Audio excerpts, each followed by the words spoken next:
अरे ओ महारानी, दोपहर के 12 बज गए हैं, कितनी देर दिमाग काम कर पाएगी? और ये देख कैसी सराहना फैला रखी है, इसे कौन संभालेगा? मायके में पता नहीं कुछ सिखाया गया है, नहीं सिखाया गया है। मेरी छाती पर मूंग दलने को यूं ही भेज दिया गया, बस पूरा दिन तुम पलंग ही तोड़ती नहीं हो। मम्मी जी, नाश्ता और लंच सारे कुछ तैयार कर दिया है, लेकिन मम्मी जी मैं एक बात पूछना चाहूंगी। मेरी शादी में पलंग, सोफा, फ्रिज, टीवी, ये सारी चीजें तो मेरे मायके से ही आई हैं। हमने मांगा थोड़े ही ना था, लेकिन मना भी तो नहीं किया था। मेरे पापा ने ये सारी चीजें मुझे इसलिए दी थी कि मैं यहाँ पर खुश रह सकूं। लेकिन सच बताइए, क्या आप मुझे खुश रहने दे रही हैं? आपने सिर्फ मकान बनाया, उस मकान को घर बनाने का काम मेरे पापा ने किया है। और मेरे पापा ने वो चीज इस घर में दी है, खुशियाँ, जिनको आप ग्रहण लगा रही हैं।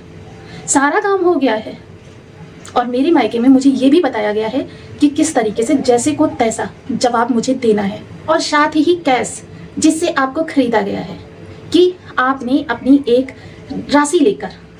तो आप मुझे कैसे सुना सकते हो हर समय मेरे मायके के उलाहने? अरे आपने क्या दिया है? आपने तो जो दिया है वो आपके ही घर में है, लेकिन मेरे बाप ने सारी पूंजी, जीवन भर की पूंजी आपको दे दी, जिसका वो एक दिन का यूज नहीं कर रहे।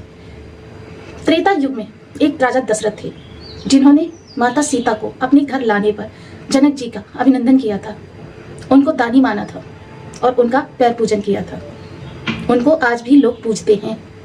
और आप जैसी माताएं, इनके बारे में मैं क्या कहूँ, लेती भी हैं और सुनाती भी हैं।